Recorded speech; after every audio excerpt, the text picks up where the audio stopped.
So, Bruce, we'll kick off with the Daily Mail. Europe says Schengen schmengen, bring back borders. Well, you did interrupt me with the transitioning of a story there, and I think that Suella could be transitioning into a new job with Schengen here. Oh, OK. Because this is the Mail, this is the shattering of Schengen, and the map that reveals how 11 countries, from France to Slovakia,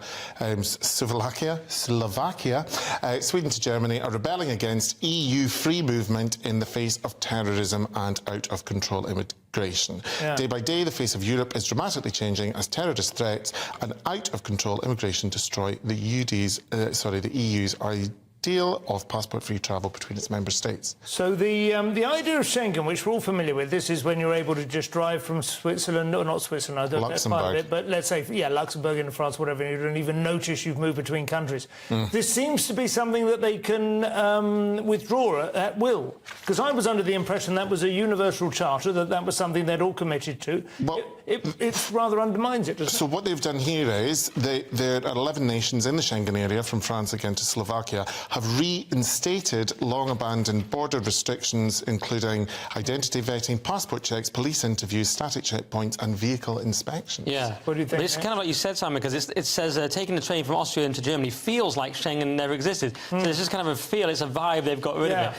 But, you know, this is where Europe's going. Like I said earlier, they're going top on immigration. And, of course, with proportional representation, they can suddenly bring in fairly right-wing parties in a way we can't, and we're still worried about Suella's latest Absolutely. We could actually end up, like, becoming, the less able of any country. We're having created Brexit because we were, frankly, terrified that the freedom of movement would allow all kinds of unpleasant things to make their way across the borders. Right. In reality, they can reinstitute their borders, and we seem helpless with that. It's madness, and that's what's going to happen. It looks like even countries we think of as quite lefty, like Denmark, are getting very tough on it. Sweden are getting tough. France are getting tough, and it's partly the post-COVID world. It's the Russia war. People can't rely on Russia. And then we can't really rely on China in the same way. So we're moving into a more kind of isolationist.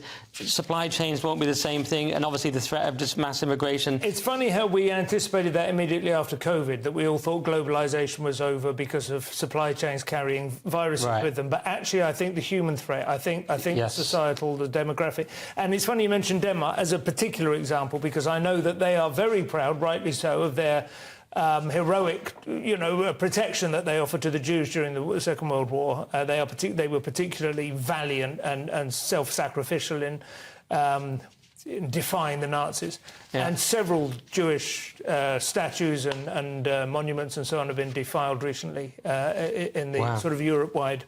This is all really hotting up, and it's not, we've obviously been mainly focused on our own Remembrance Day clashes and so on, but there's other stuff happening on the continent now. Yeah, and I just think it's amusing that how worried we all are about Suella Braverman when Germany's chancellor is saying things like, we must finally deport on a grand scale those who have no right to stay in Germany. It's far more tough than anything Suella's saying. It'll be interesting to see whether Suella actually takes the opportunity, I've been thinking about this, to do a few lecture tours. I suspect she'd be quite popular in a number of European and possibly America as well, actually. A transfer to Europe. It's a classic.